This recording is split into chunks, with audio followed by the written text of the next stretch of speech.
Nagalit po yung dragon. Dragon? Ano nga dragon? Si Ate Becca po. Yung matandang yon?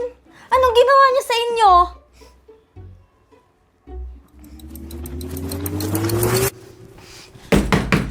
Hoy! Matandang dragon! Lumabas ka dyan!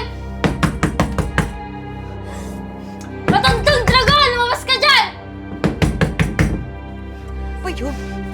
Hoy! Yes? Ano ba yun? Ha? Walang hiya ka? Pati ba naman mga bata, talagang tatakutin mo? Kakailuhan mo? Paiiyakin mo?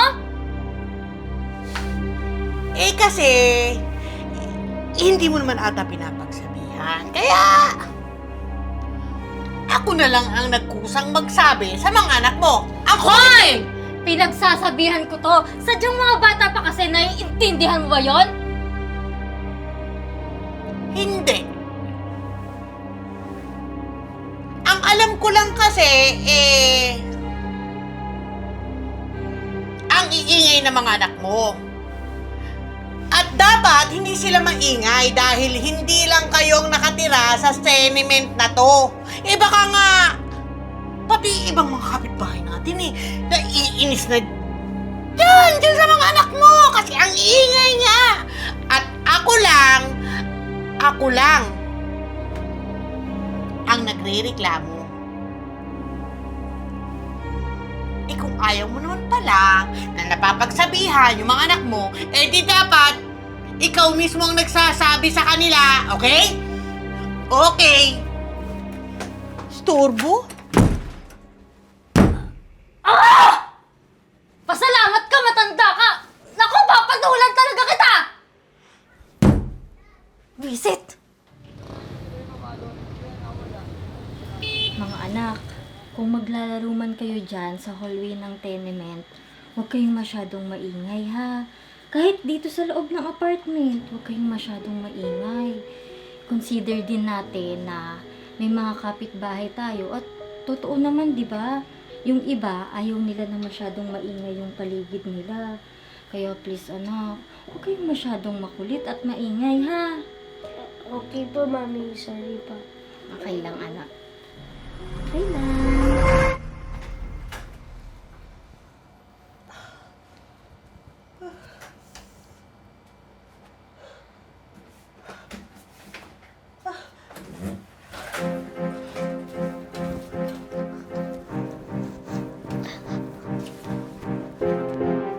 Mami, tulong si Ate Becca. Mami, tulong. Mami, tulong. Ate Becca! Ate Becca! Ate Becca! Ate Becca!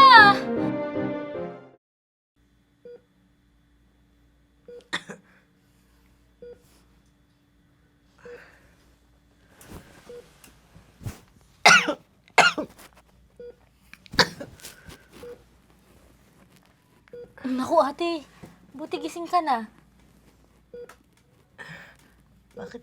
Bakit ako nandito? Naku ate, ayun.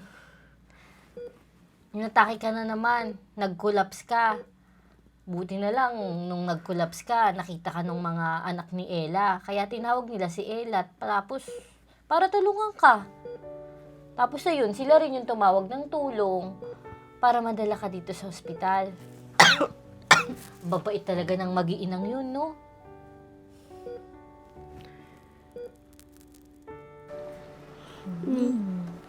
Vitamins? Dumas ng bibi. Ayun.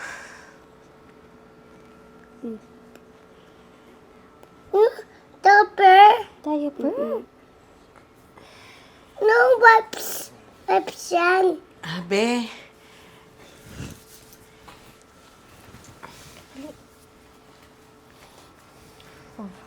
Ate, halabas ka na pala ng ospital? oo be, at tsaka okay na din ako. Mabuti naman, ate.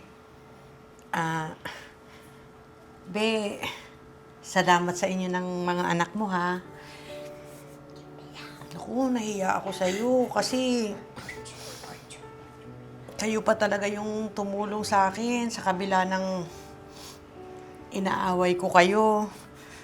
Salamat. Ako, wala po yun. Kahit sino naman po na makita kung ano nangyari sa inyo, tutulungan naman po kayo. Pero, sorry din po pala ha sa kaingayan at kakulitan nitong mga anak ko. Pero, napagsabihan ko naman na po sila at promise po, di na po sila mag-iingay dito sa tenement. Naku, hindi. Okay lang yun. Naintindihan ko naman na mga bata pa yung mga yan.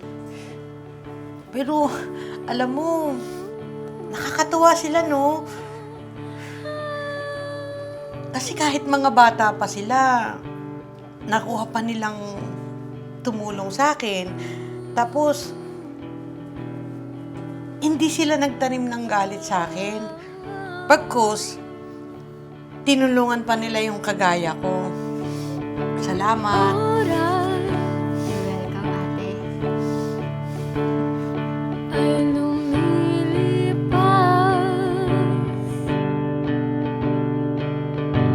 darating din. Cut. Okay, close. Nakakaiyak. Galing. Bubugahan kayo ng apoy!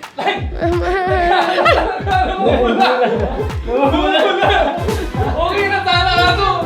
Ano yung muling pababa? Kanina kasi, nakaangat ka talaga siya sa akin! Acting pa si Yuli! Umumula naman!